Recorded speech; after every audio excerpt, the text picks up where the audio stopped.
Delhi MCD में BJP पार्षदों ने दिल्ली के मुख्यमंत्री अरविंद केजरीवाल के खिलाफ जमकर प्रदर्शन किया।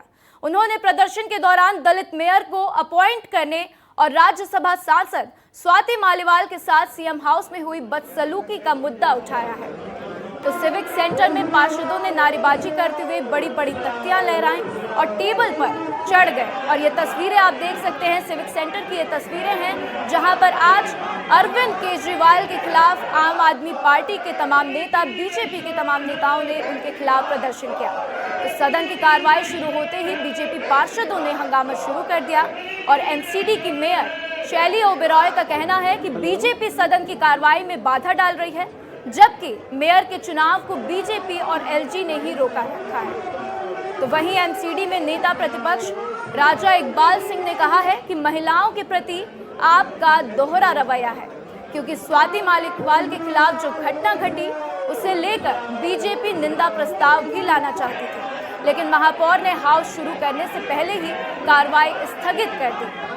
तो ये तस्वीरें आप देख सकते हैं कि एमसीडी में आज जो है अरविंद केजरीवाल के खिलाफ नारेबाजी हो रही है, उनके खिलाफ प्रदर्शन हो रहा है और ये तस्वीरें हम आपको सिविक सेंटर की दिल्ली से दिखा रहे हैं।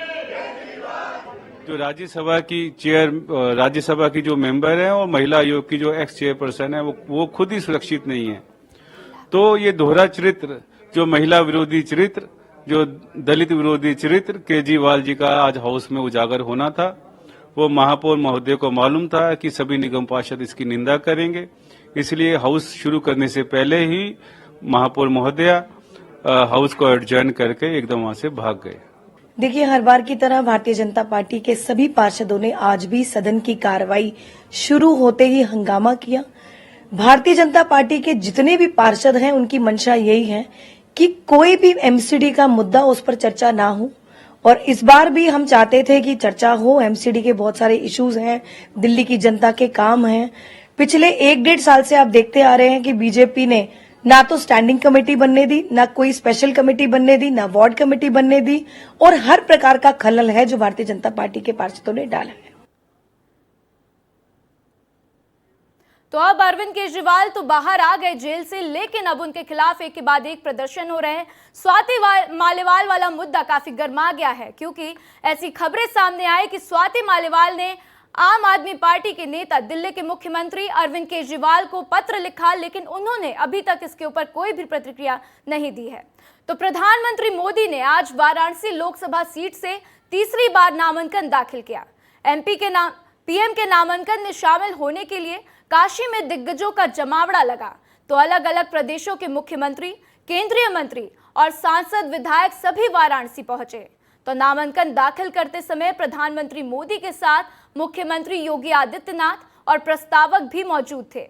ये 5 तस्वीरें देख लीजिए। आज ये 5 तस्वीरें बेहद महत्वपूर्ण हैं, क्योंकि आज प्रधानमंत्री मोदी ने तीसरी बार अपना नामांकन दाखिल किया है।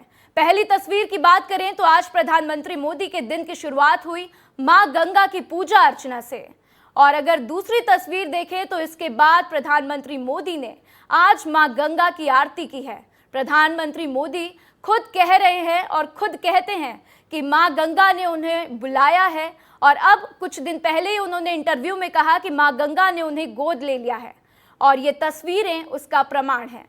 तो आप चौथी तस्वीर देख सकते हैं कि प्रधानमंत्री मोदी क्रूज पर सवार हुए, और 5वीं तस्वीर में उन्होंने आज भैरवनाथ मंदिर में दर्शन किए, और फिर प्रधानमंत्री मोदी का नामांकन।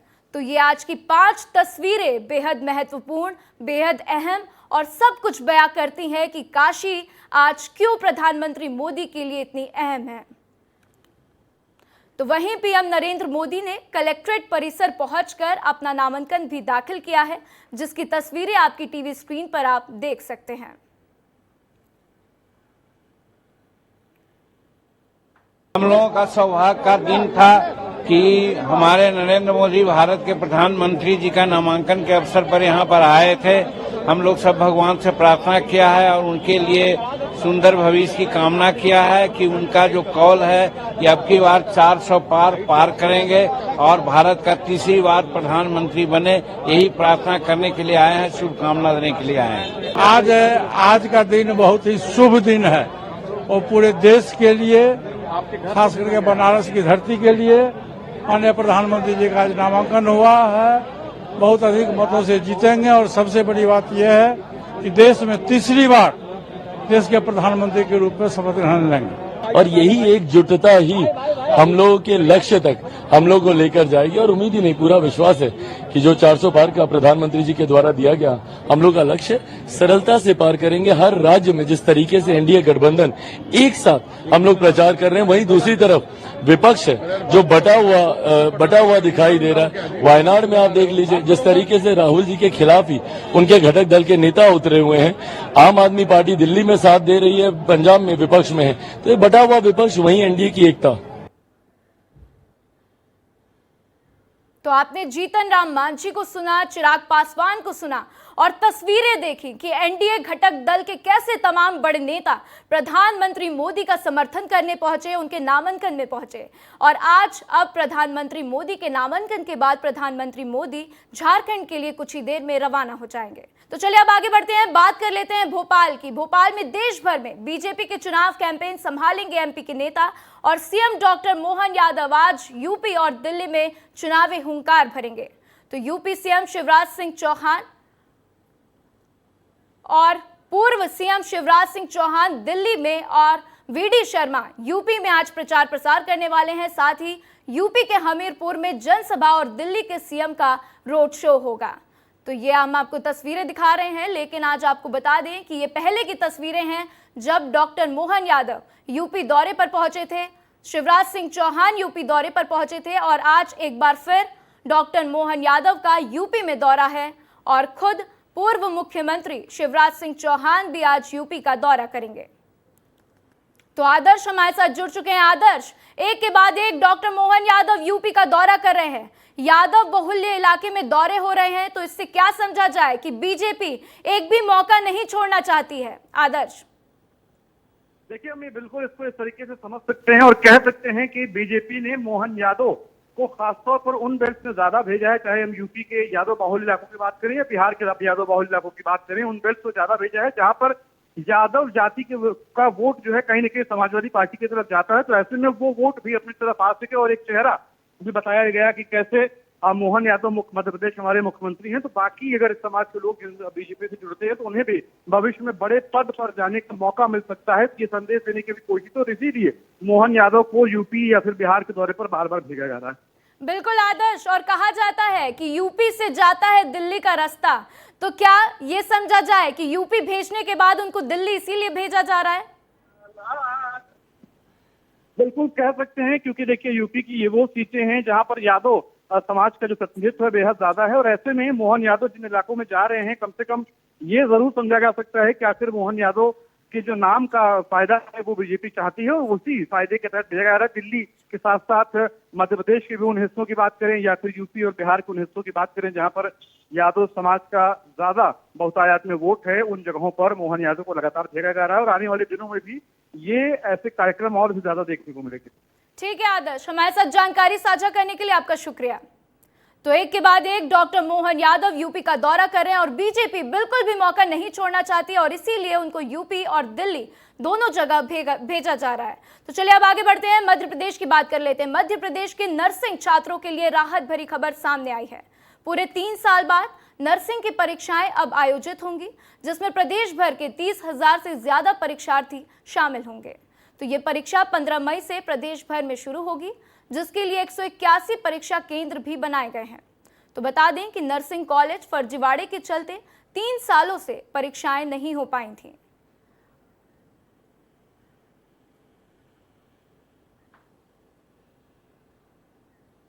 तो ईवीएम पर सवाल उठाने वाले मध्य प्रदेश के पूर्व सीएम दिग्विजय सिंह ईवीएम की चौकीदारी करने पहुंचे। गुना में ईवीएम मशीनों की पहरेदारी के लिए दिग्विजय सिंह अचानक स्ट्रांग रूम पहुंच गए और बारीकी से अवलोकन किया। इस दौरान दिग्विजय सिंह की पत्नी और गुना प्रत्याशी यादवेंद्र सिंह भी मौजूद रहे। उन्होंने सीसीटीवी में गलत तरीके को लेकर और गलत तारीख जो उसमें दाखिल की गई है उसको लेकर उन्होंने सवाल उठाया। तो वहीं जिला निर्वाचन अधिकारी ने कहा कि कोई भी लापरवाही नहीं बरती जा रही है।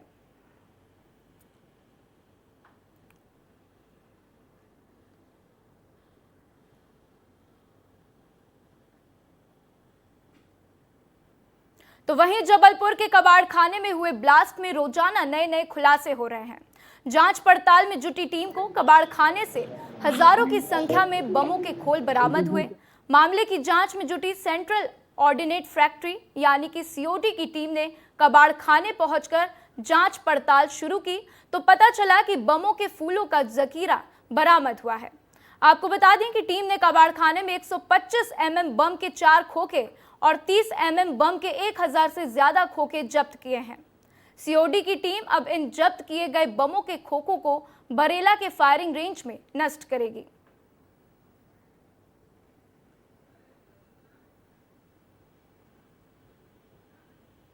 इसमें एक और जो डेवलपमेंट है वो ये है कि जो कुछ शेल्स थे जो हम सस्पेक्ट कर रहे थे कि वो एक्टिव हो सकते हैं, उसमें खमरिया सीओडी की टीम जो है वो आज आई है और उन्होंने एक्टिव शेल को ले गई है, तो वो उन्हें डिस्ट्रॉय करेगी।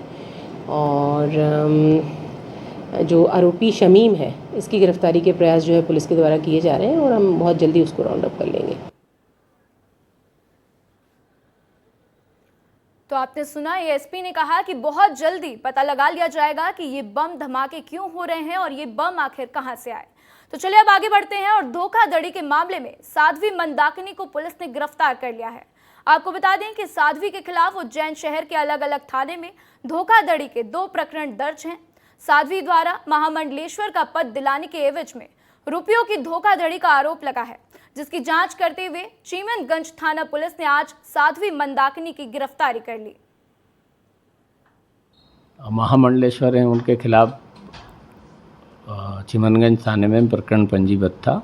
आज वो अस्पताल से डिस्चार्ज हुई हैं, तो उनसे महिला अधिकारी उनसे पूछताछ कर रहे हैं, उनका स्टेटमेंट ले रहे हैं और जो आगे की कानूनी कार्रवाई है वो कानूनी कार्रवाई की जा रही है। अभी 2 अपराध पंजीबद्ध थे, एक थाना महाकाल में और एक थाना चीमनगंज में, तो दोनों ही अपराधों के संबंध में स्टेटमेंट लिए जा रहे हैं, पूछताछ की जा रही है और जो भी कानूनी कार्रवाई है वो की जा रही है। तो बीजापुर से इस वक्त की बड़ी खबर सामने आ रही है, जहां पर जवानों को बड़ी सफलता मिली है। तो 39 लाख के 9 इनामी समेत आपको बता दें कि 30 नक्सलियों ने सरेंडर कर दिया है।